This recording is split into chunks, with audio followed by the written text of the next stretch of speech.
afternoon, ma'am. I'm going to demonstrate the hand washing technique. So, we have to do hand washing before and after eating, before and after going to the toilet, before and after donning the fully glove, before and after going to the procedure, before and after taking care of the patients to another. If you have jellies, you will go to your place.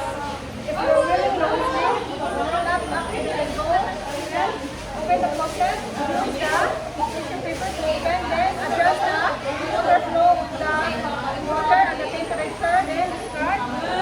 Now, add soap, make a ladder, add friction, then rinse, add another soap, use your elbow, make a ladder, then check the RC, then rinse first, clean,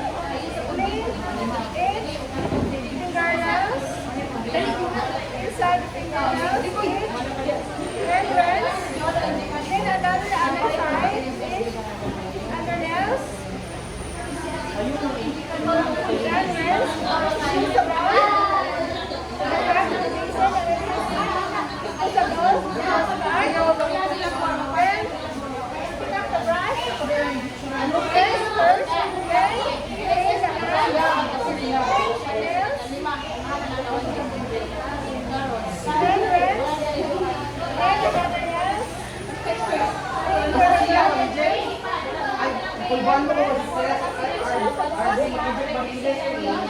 back to the basin.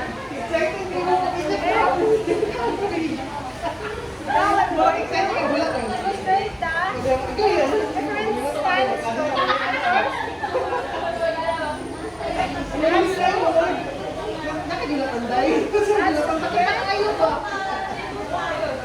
make ladder. This is the pump pump. Make ladder, add friction, then back of the hands,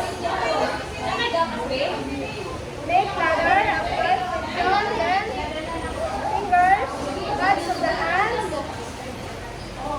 then another hands, back fingers, backs of the hands, make a circular stroke, then interlacing, interlacing, then